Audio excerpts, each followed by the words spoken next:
The Entrepreneurial Journey Podcast. We're talking business and building a culture that's kick-ass. Where we make it happen, grab your seat, let's have a blast. At the Entrepreneurial Journey Podcast. Right, Neal, I have been reading up all about you and doing my research. Uh-oh. Yeah, I know. Yeah, I've got loads of questions for you. Yeah, is the right response right there. My first question is, how do you pronounce your surname? Okay, that's a really good opener there. And yeah, it can be challenging. It's Swiss Italian. So there are two ways of pronouncing it. So you can either pronounce it the way that my dad has taught me to pronounce it because he's lazy and didn't want to brush up on his Italian. So we've always told people it's Veglio. Veglio. But if you're going to be native and authentic about it, if you're going to go to, the Swiss Alps, you're probably going to want to say Veglio. Veglio. Okay. Veglio. Veglio. Yes. Veglio. And there's a small town in the north of Switzerland that's named Veglio, where we apparently originate from. So there we go. A little bonus bit of trivia for you as well. Get you named after a Swiss town. Who knew? There are worse things in life. Well, welcome to the Entrepreneurial Journey Podcast, Neal. Thank you very much for coming along. Thanks for having me. Well, I've stalked you on LinkedIn, as I do with most of my guests, it has to be said. And I come across interesting people and I think, ooh, I'd really like to find out more about them. And then I read through your whole LinkedIn spiel and the millions of jobs that you've had. It's like, yeah, sorry about that. It's all right. And I thought, this guy's really, really interesting because you're not interview fodder if you've had the same job for 30 years, because that's probably a bit dull for listeners, to be honest. Question one, question two, goodbye. Yeah, I get it. Are you employable? No, therefore I'll interview you. You've nailed me straight away, Rebecca. That's it. That's the real subtext there. Neal is unemployable. Because the first couple of jobs in your profile, I was reading it was like, I was only there for a year, and I thought, I used to be a recruiter, so I know what that means. Neal was a pain in the arse and wouldn't follow instructions. That's the interesting thing here. So let's start this one straight off the bat. So one of my favorite things, I worked in the radio industry. So where this comes down to is I had a career in the media from the age of about 17, and it started when I was on work experience for a radio station. And I mean, honestly, I'd wanted to work in radio since I was a wee bairn, as some of your listeners might refer to it locally. But yeah, it was essentially a case of the radio industry went through a massive period of evolving, essentially, not really knowing what it was. And I used to get talked about on what they called the radio forums. It was a website called Media UK. And you'd have people in there just gossiping, essentially, because the industry massively thrived on gossip. There's a lot of backbiting and in-talk and all that sort of stuff. And there was a thread on there that said, Neal Veglio, is he the most fired man in radio? And my favorite thing was always going on there and actually saying, just to clarify, I have never once been fired from a radio station ever. And the truth of it was that radio, because the way that radio is, it was constantly being bought, sold, rebranding. And as a result of that, what you would find one of my biggest jobs I ever had, I was made redundant from, and I was absolutely devastated. And it was a chap called Bruno Brooks. Yeah, I remember Bruno Brooks. You remember Bruno? Yeah, good afternoon. It's the top 40 of Radio 1. Yeah. And Bruno, absolutely brilliant visionary in terms of the media, but he just didn't seem to be able to get it sorted in terms of, the platform that we worked on. It was called Storm Live. He was pioneering, and like all startups and all pioneering ventures, there's always that whole risk that, it could go wrong. And unfortunately, the launch of Storm Live coincided with the big .com bubble burst of the year 2001. Right. Okay. So I became a victim as did many of my colleagues, of, okay, we've just invested a year and a half in this. Where's it going? Oh, back to unemployment. So never actually fired for insubordination apart from once. Okay. There was one time. Do tell. Oh, I mean, that was just actually technically twice, because the first time, here comes the truth, is unraveling. The first time was I worked for a radio station in Essex.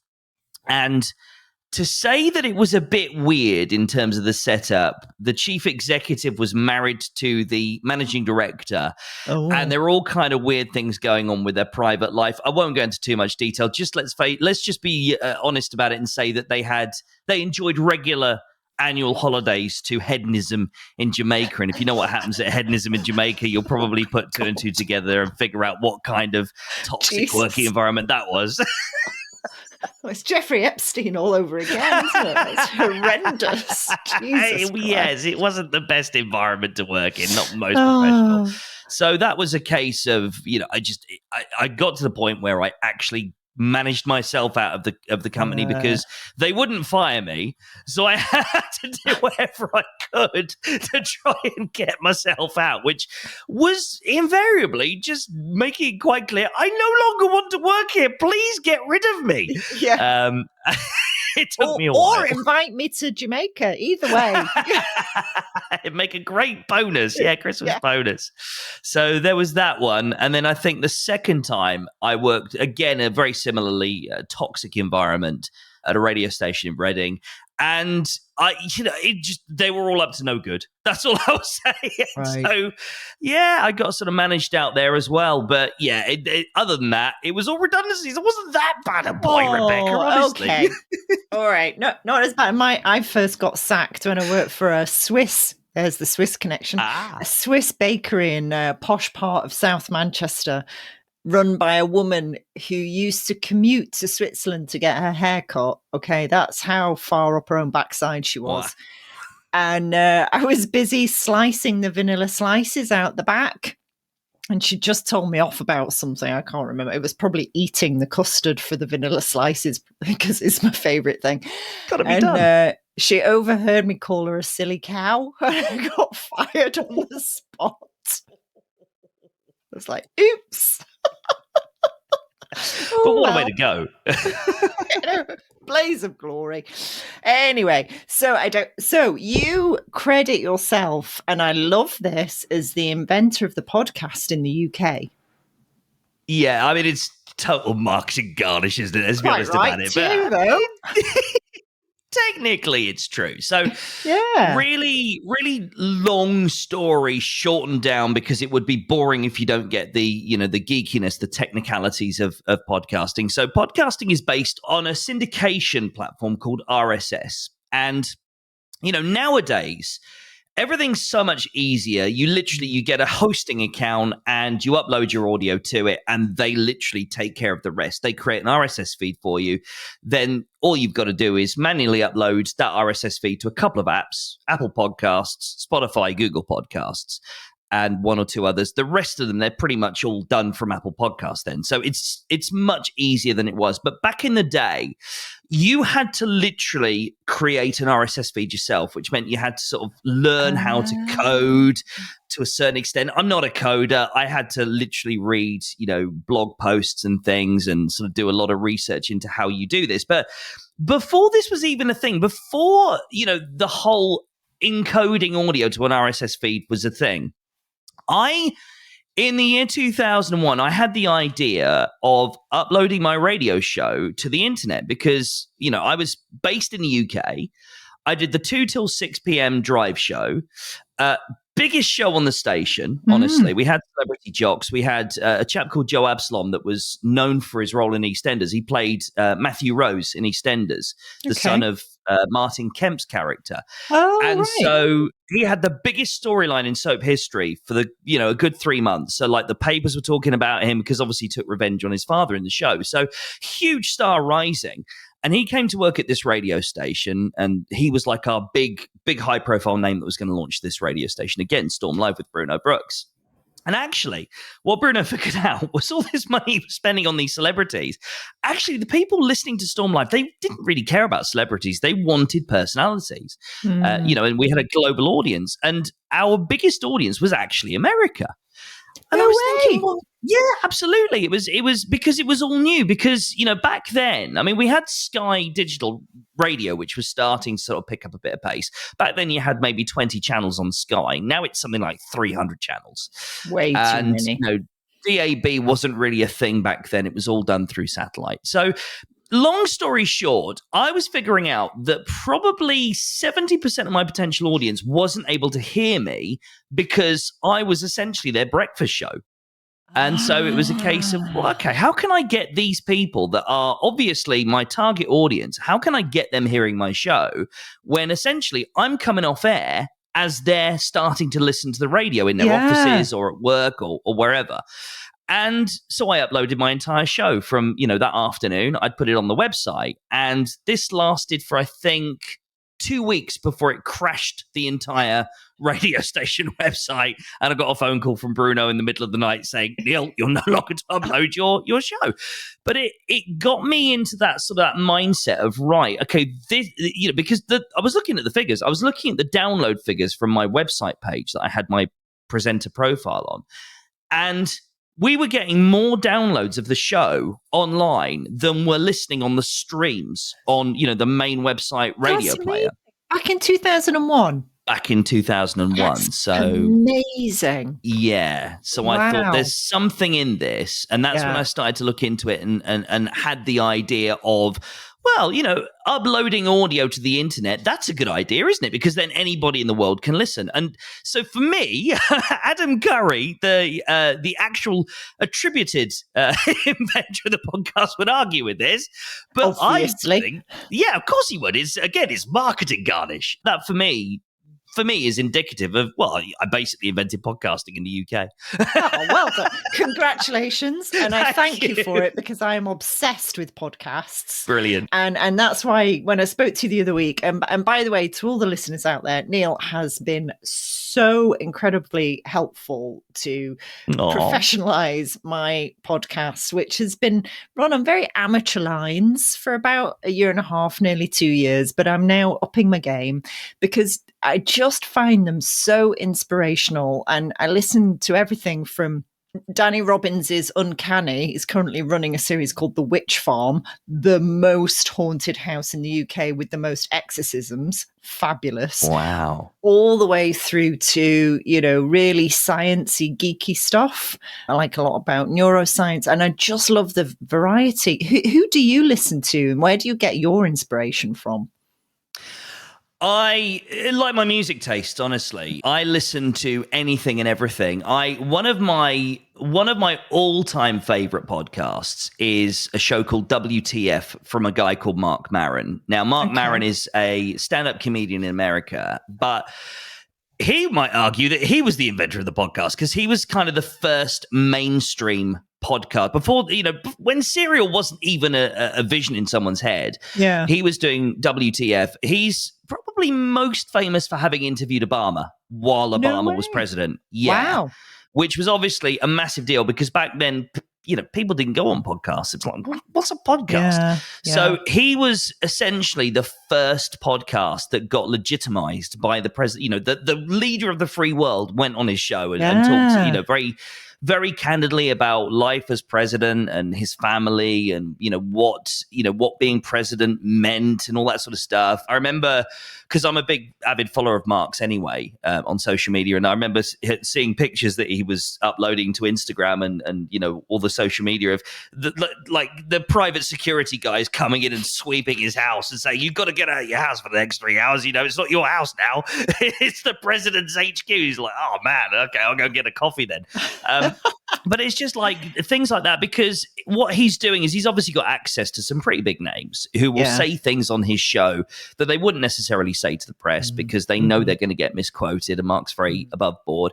So, it's everything from his show to, I listen to a lot of stuff about meditation, manifestation, business, You name it. If it's a subject that I'm interested in, you can guarantee I've got at least 3 podcasts about it in my library, and industry podcasts, of course, because you'll know you're a business coach, so you'll know exactly how. Just because you're a coach doesn't mean you know everything, and there's always room to learn. And so for me, it's like, okay, so I'm probably one of the most knowledgeable people in my space in the world. Yes, I am. But I can always learn from others. And, to have that arrogance of, well, what some random guy in Detroit thinks about podcasting is irrelevant because I know, no, actually, this guy might bring some new ideas to the table, which I can try and test and measure, and you'll know yourself. It's not, it's not an actual fact until you've proven it to yourself. So yeah, it's real kind of eclectic mix of knowledge going into these ears into this brain. So this tiny brain. What I'm hearing, Neal, is that you have a thirst for knowledge and you're curious. You have an attitude of curiosity and you're into manifestation. Have you done any NLP training? Now, NLP is something that absolutely fascinates me. I guess the closest I have come to NLP training is reading Tony Robbins. Okay. I've read maybe 2 or 3 Tony Robbins books. And I have worked with an NLP practitioner on a podcast as well. And the short answer is no. The longer answer is I dabble with a little bit of research into it. It's something that I am fascinated when I've got more time. I will definitely look more deeply into it. But yeah, I find the subject fascinating, really. Well, I did all my training with Dr. Richard Bandler. Oh, wow. Okay. So I'm a licensed trainer of NLP. So I train practitioners and master practitioners. So offline, we can go into huge amounts of detail about that. And it's really fascinating. And you can't learn it from a book. You can't learn it from YouTube. You have to be in the room and you have to experience it. And that's one of the transformational properties of it, actually. But we'll come back to manifestation. So now a lot of people think it's woo-woo. I personally don't. And there's lots of science behind manifestation. Tell me what your experience has been and if you can relate it to business. Oh, I can 100% relate it to business straight off the bat. I can tell you a story that actually, most of us will relate to, the height of COVID, March 2020, not having. So just to really, bring a little bit of backstory where it's relevant, before I was doing this full time, I was a consultant in podcasting for the radio business. I still had contacts, so I was using that. But my bread and butter was... essentially, I was a wedding DJ. No way, cool. Oh my God, that's a whole podcast in itself. So, I mean, it was events. I was doing, stage work for corporates. I was doing the sort of the front of house. I was doing the emceeing. I was hospitality essentially for hire. So if, a hotel was opening up for an event, I was the guy on the microphone entertaining the football, that sort of thing. But yeah, a large part of it, I used to do the Christmas light switch on at my local shopping mall in Reading, the Broad Street Mall. And I'd be getting to work with people like Jedward. It is great fun. No, never mind. Hey, no, I'm sorry. Sorry about that. But I was doing the events industry for a good, so straight off the back of radio, really. I sort of quit radio in 2017 and then went into events full time. And for 3 years, it was going okay. And then, of course, COVID happened. Yeah. And all of a sudden, the entire events industry just wiped out. Yeah. So the way where this relates to manifestation was I needed to pay that because I didn't furlough. It was irrelevant to me. Yeah, I was running an events business. I wasn't entitled to any furlough at this point. I never did get any, actually. So I was completely relying on savings and essentially trying to sort of find a way of getting some money coming in. My experience of manifestation, which really blew my socks off, that told me that this was a thing. I needed £501 to pay a bill that if I didn't pay it, I was going to be in a lot of trouble. Right. And so I thought, how am I going to make this £501? Oh, God. And you'll probably know yourself with the manifestation thing, isn't it? It's less about trying to figure out how to make the £501. It's about telling the universe you need the £501. and let the universe do its thing.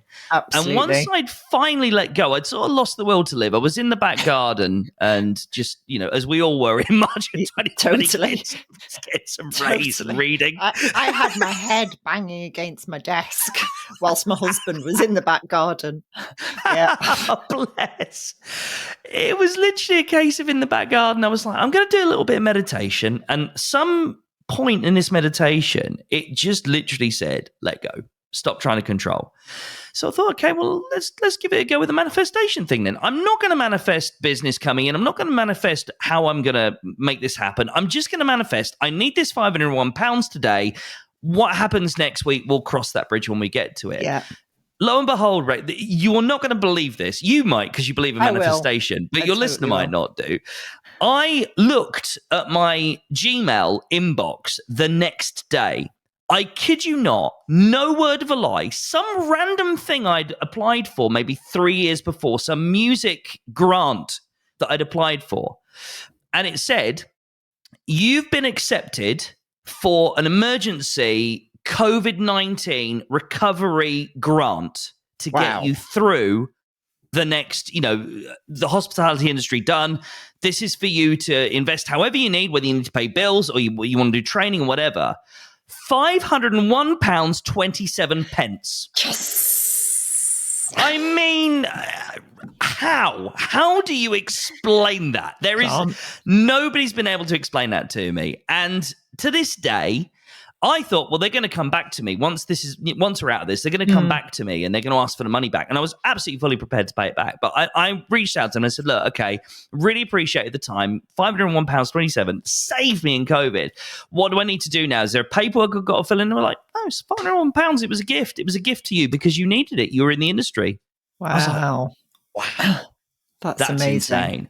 Yeah. And it's happened since in more subtle ways, certainly in this industry. I've had clients where they've just suddenly disappeared. They've gone, they don't understand marketing, and they've just, wrapped up. And I've gone, oh God, what am I going to do now? And then, I've manifested, I've said, well, this one client, if I can get 2 clients in their place, that allows me to scale to the next thing. Lo and behold, the next day, I'm getting emails coming in saying, don't even need to do a discovery call. Let's just start. I want to start. Here's my money. Take my money. Let's get. And I'm just like, wow, this really does work. It does. Yeah, incredible. It really does. And it's the letting go part that I think people struggle with. The best analogy I've ever had is from my yoga teacher, who says, just don't force it, just let it go. And you invite the move to occur. And it's the same with life and business and love and relationships and health and all the rest of it, is that you invite things into your life and then you carry on doing things. You don't just sit in a room and do nothing, but you carry on doing things. And then you're absolutely right. It appears and you look back and you go, oh, yeah, I did ask for that. It might not appear in the way you think it's going to appear, but it appears nevertheless. And people will call it coincidence. They'll call it whatever. It doesn't really matter, but it absolutely works. The key, though, is you're right, that first let go of the outcome, actually. No, it's a really weird combination of knowing your outcome and then letting it go. Strange, isn't it? So, okay, you've not looked back, because when I looked at your profile, it said March 2020, and I thought, oh yeah, he's had to pivot like everybody else. Pivot. Pivot. But it's going exceptionally well, Neal. Where do your clients come from? What kind of sectors? What kind of industries? It's really interesting. So I would say if I had to share with you my biggest KPI, I would say it's probably LinkedIn, honestly. Okay. That is my biggest lead generator. And I think the reason, and interestingly, I had a conversation with somebody about this the other day. The website, I have a website and it's a constant work in progress. And I think it's been a real epiphany recently.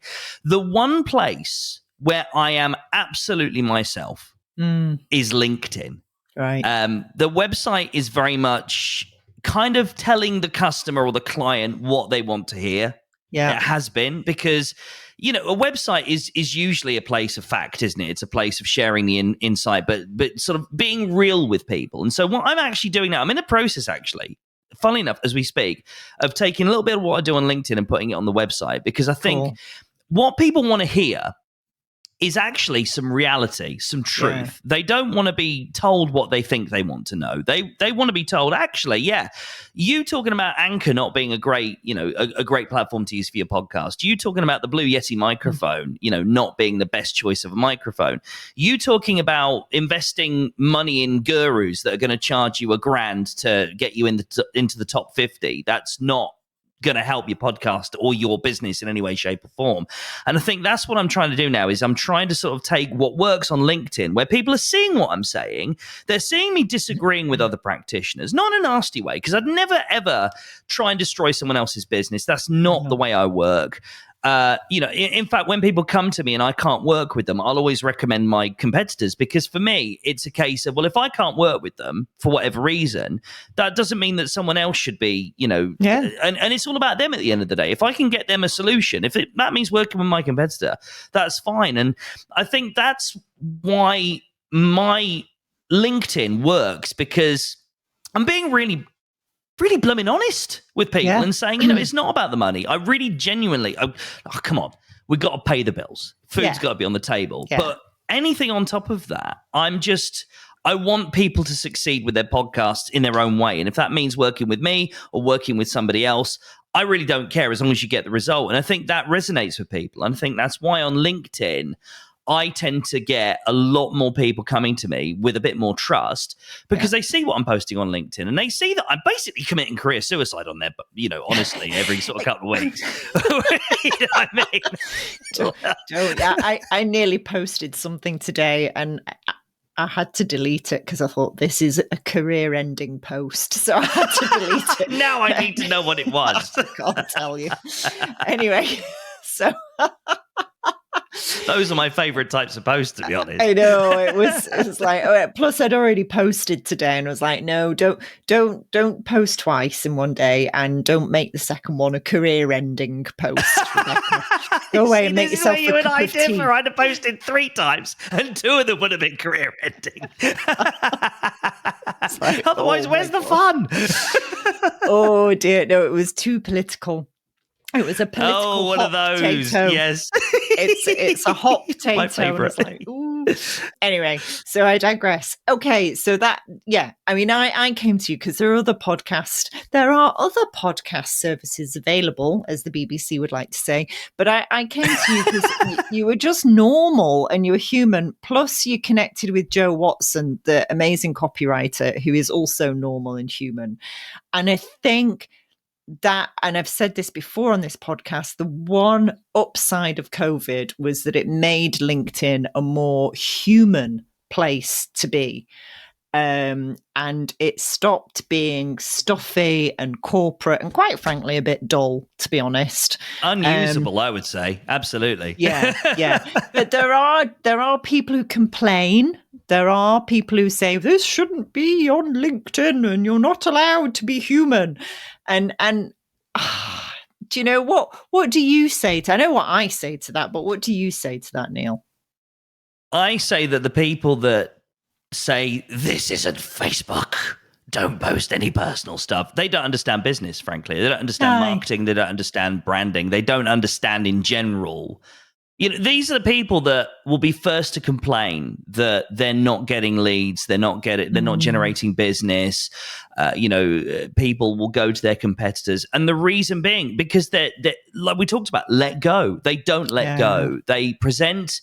I saw this myself in the radio industry and in the media in general. You get 2 layers of people that the ones that do really well in the media are those that are really honest. That's why Chris Moyles was such a huge success. That's why Chris Evans was such a huge success, because what they were doing was they were taking what their peers were doing, which was turning up, putting on the fake voice. Yeah, good morning, 9:12. It's all about my voice, and they thought that's what broadcasting was about, having a really sexy voice and, talking about showbiz stuff and being super slick and, pretending to be something you're not. Whereas the Chris's, as I call them, they understood, actually, our listeners don't talk like that. So why are we talking like that? Our listeners talk in a normal tone, in the normal voice, and about normal things.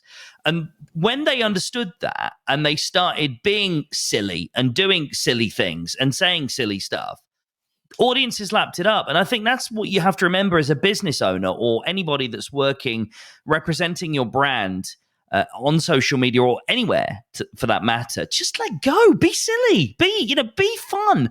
Because imagine it, the way that the analogy I always use, Rebecca, is imagine you're going to an in-person networking event, okay? And you got someone that's standing in the corner who's, putting out business cards and talking in a very serious way and holding their coffee cup and being all very formal. And then you got another group where they're just laughing. I don't know about you, but I know where I'm going first, right? Yeah. That's me. I'm usually making them laugh because I said something highly inappropriate and they've gone, you can't say that. I'm like, oh shit, I just did. Sorry. My favorite types of people, honestly. No, you're right. Good. Now, where are you taking the business? Because at the moment, is it just you, or do you have, a team of cast of thousands supporting you? How's it working? I wish. Yeah, thousands. I wish. So, in all honesty, the business it's me. It's essentially what I call a one-man band plus. In other words, It's me. I'm the heart and soul of the business.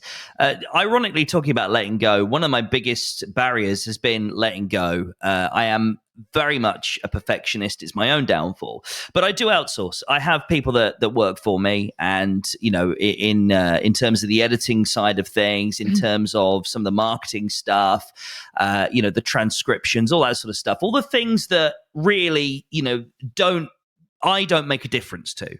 Anybody can edit out ums and ahs. Anybody can structure an episode the way it needs to be. So I do have people that work with me in terms of, taking the audio and cleaning it up so that when I get it at the other end, it's ready for me to put the spit and polish on it, make it sound good, make it, tweak it, and then optimize it for the platform. So it's a bit of both. My long-term plan is my dream for next year. This is definitely a 5-year plan thing. My dream is to scale it. Yeah. I want to turn Podnose into less a podcasting agency and more a podcasting standard. Which eventually I could franchise out to other podcasting people that want to do their own thing. They want to be in charge of their own destinies, have their own clients, but use the Podnose framework to apply that to make sure that their podcasts have got more chance of success. So that's kind of, amazing. I want, my ideal thing is, and again, it's committing career suicide, but what I want to do is share what I do with other podcasters, because from my point of view, I don't care who gets the money at the end of the day. What I want to do is be able to listen to better podcasts. And if that's the ultimate goal, then that's what I want to achieve. And I think, that's the first step to that is to sharing that knowledge. So, one of my plans is to, set up some sort of framework, some sort of group coaching system where people can come in and they can sort of, learn a bit more about what I do, the difference that I make and how I approach things. And hopefully then they can apply it to their own businesses. Amazing. Well, we were told 4 years ago, why are you sharing all your intellectual property on a learning platform? This is career suicide. And I went, no, the more people that know this stuff, the more businesses will have better cultures, people will have better working lives, and the world will be a happier, fluffier place. And actually businesses will make more money that they can reinvest and employ more people. So I'm right there with you. We have literally, that our whole reason for existing is that we share what we know. So I now teach business coaches and consultants to do exactly what I do and to earn the money that I earn. And Nick, my brother, who I founded the business with, we do the same.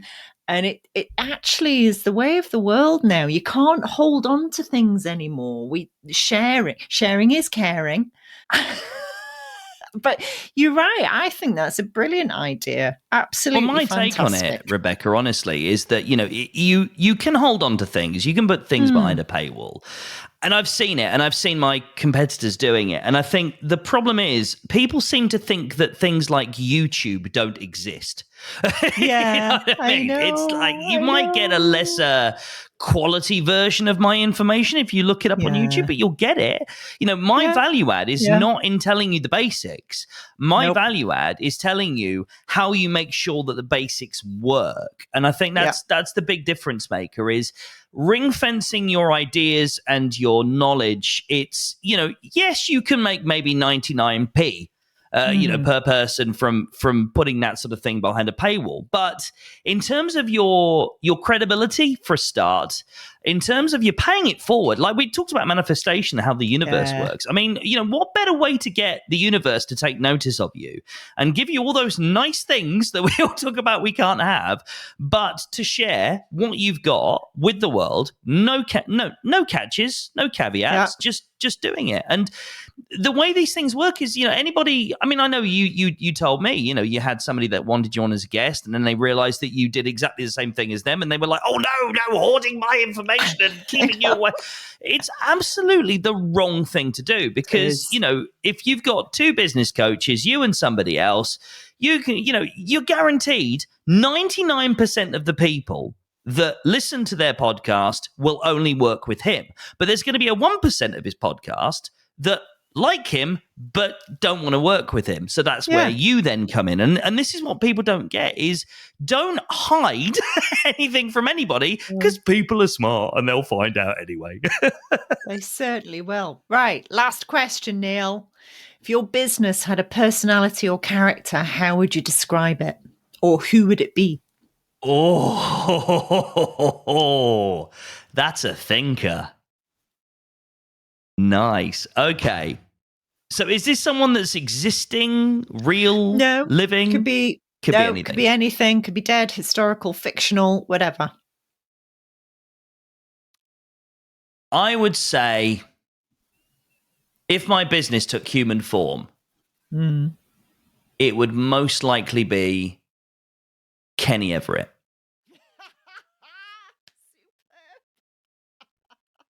And I'm sure the reasons are obvious. Absolutely. Because he started in radio, didn't he? Yeah, he was a radio legend. So the reason you and I are talking, honestly, Rebecca, is because of Kenny Everett. So really long story short, when I was about 6 or 7, my mum used to watch the Kenny Everett video show on, I think it started on the BBC, then went on to ITV. And I was fascinated by this guy. I saw all the silly characters and all the ridiculousness, and it was essentially, it was kind of like a naughty boys, like Monty Python was naughty enough, but it was like a naughty boys Monty Python, like the surreal skits and how things just didn't make any sense and just happened. And then I got onto his radio show, and that was it. I was hooked. I used to get his tapes of his shows from mail order from my dad's Daily Mail. Yes, my dad read the Daily Mail, still does. Don't judge him. No judgment here. It was, just the chaos. I was just addicted to the chaos. And I found myself, under the covers on the, the little tape deck, listening to his shows and, on the transistor when he was on Capital Radio and all that sort of stuff. And he is the reason that I'm doing what I do because, it led to initially a love of audio through radio and then through, production and, creating drama, creating comedy and, endless reasons why Kenny Everett is, God bless his, God rest his soul. Yeah. Why I'm so grateful to him for existing in the first place. Brilliant. Amazing. And that's a wrap. Thanks, Neal. Yay.